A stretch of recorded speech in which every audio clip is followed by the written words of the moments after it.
Assalamualaikum warahmatullahi wabarakatuh. Perkenalkan, saya Kirana Putri Persia dengan NIM 22010200068. Di sini saya akan mempresentasikan proposal penelitian saya dengan judul Rekonstruksi Metabolisme Sel Kanker Payudara melalui Analisis RNA Sequence, Metode Penyelidikan Jalur Sinyal untuk memenuhi nilai metodologi penelitian pada semester Benjol. Daftar isi sesuai yang terlihat. Daftar gambar, daftar tabel, latar belakang. Kita langsung ke latar belakang aja ya. Kanker payudara merupakan salah satu kanker yang banyak terjadi dan sering menyebabkan kematian akibat kanker pada wanita. Nah, jadi kanker payudara itu sering mengakibatkan kematian pada wanita ya teman-teman. Berdasarkan data dari International Agency for Research on Cancer dalam Global Cancer Statistics 2018, jumlah kasus barunya saja itu berkisar 2,1 juta atau 11,6%. Itu pada tahun 2018. Sekarang sudah 2023. Akan bertambah sangat banyak dan sangat signifikan. Lalu, sel kultur dan sel kanker payudara adalah demonstrat penting yang digunakan dalam penelitian kanker payudara karena mereka memberikan kemampuan untuk memeriksa perilaku sel kanker dalam kondisi kontrol yang terkendali. Nah, lalu analisis RNA sequence adalah metode kuat yang telah digunakan untuk memahami ekspresi gen pada tingkat transkrip RNA dalam berbagai kondisi biologis. Lalu penyelidikan jalur sinyal adalah pendekatan yang dapat memberikan wawasan yang lebih mendalam tentang peran gen dan produknya dalam mengatur jalur metabolisme dan proses seluler yang kritis. Perumusan masalahnya ini, bagaimana jalur metabolisme sel kanker payudara dapat direkonstruksi menggunakan data RNA sequence? Batasannya ada 9, itu perbandingan kelompok, gen yang diungkapkan, proses jalur sinyal, konteks eksperimental, metode analisis RNA, lingkup waktu, data genom dan transkrip, penelitian in silico versus in vitro, dan sumber data.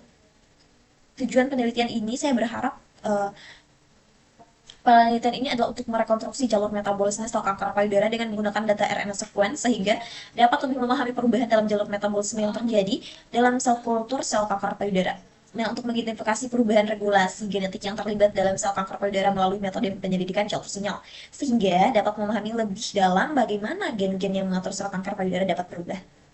Lalu manfaatnya, ada 2 manfaat di sini. Pertama, itu penelitian diharapkan dapat memberikan pemahaman yang lebih mendalam tentang mekanisme biologis yang mendasari kanker payudara, terutama dalam konteks sel kultur dan sel kanker payudara. Lalu yang kedua, itu ada penelitian dapat membantu mengidentifikasi target terapeutik yang lebih baik dan lebih spesifik untuk pengobatan kanker payudara. Jadi diharapkan dapat memberikan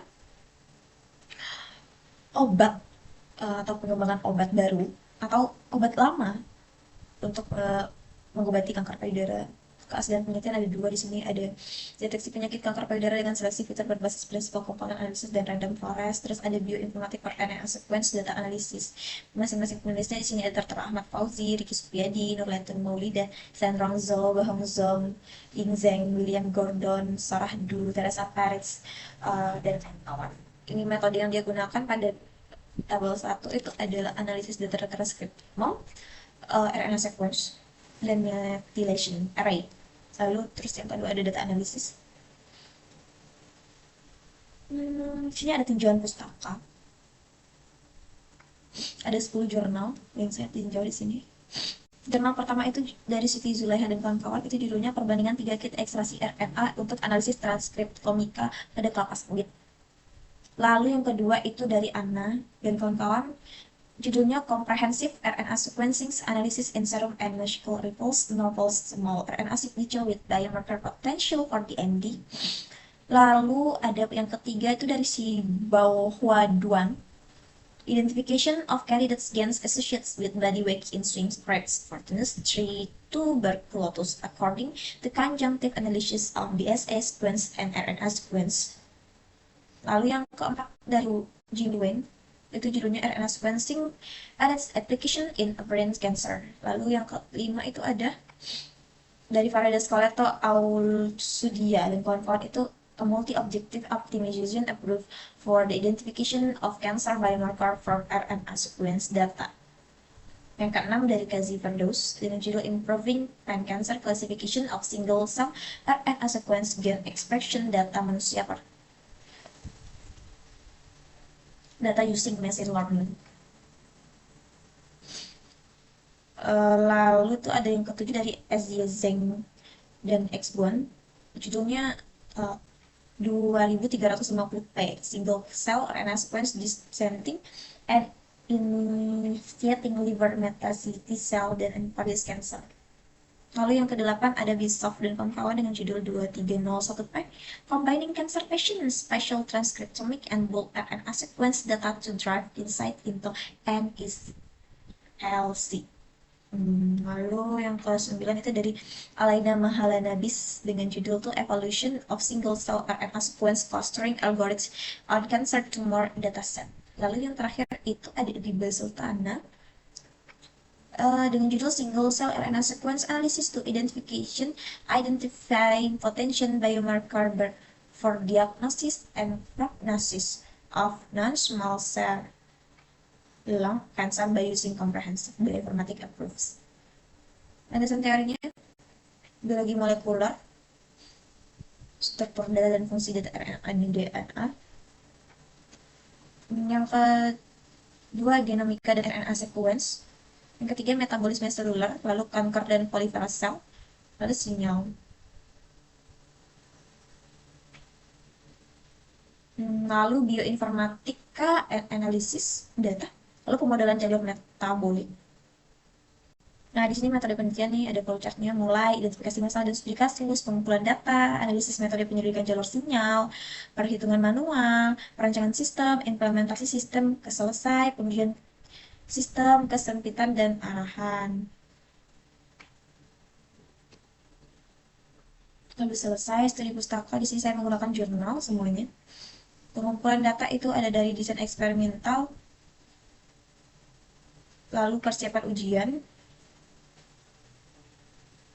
lalu persiapan perpustakaan, urutan, analisis data, tanda identifikasi jalan, rekonstruksi metabolisme, konfirmasi, analisis integral, terus interpretasi hasil. Analisis dan perancangan di sini ada flowchartnya, bisa dilihat itu mulai tisu sampel itu kita ekstraksi berapakah total RNA-nya, berapakah total mRNA-nya, lalu mRNA fragmentation, result transcription, jadi C, DNA atau adapter ligation atau RNA sequence, laboratorium analisis. Ini bioinformatik analisisnya ada raw data atau soft read, transcriptome map, lalu pada biological interpretation tuh pathway and network analysis and prediction, biomarker AGSNP identification and examination of novel transcript. Lalu implementasinya tuh pada tahap ini dilakukan proses penulisan kode program, bahasa pemrograman dan perangkat lunak. Operasi sistem Windows 11 Insider Preview, core-nya AMD Radeon, memorinya 4, harddisknya juga 256.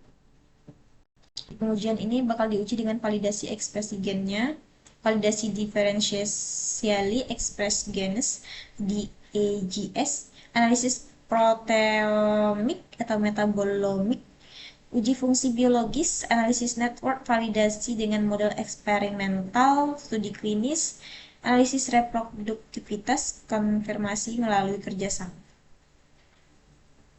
Jadwal penelitian di sini saya mulai pada bulan November. Pengumpulan data mencari data tadi sebelum. Nah, di sini bulan November untuk pengumpulan data dan mencari data pusakanya ya. Lalu Desember itu penghitungan manual dan perancangan sistem. Lalu Januari itu ada implementasi, ada perancangan sistem dan ada pengujian. Udah. Sekian presentasi saya melalui tentang proposal penelitian pada hari ini. Sekian, terima kasih. Wassalamualaikum warahmatullahi wabarakatuh.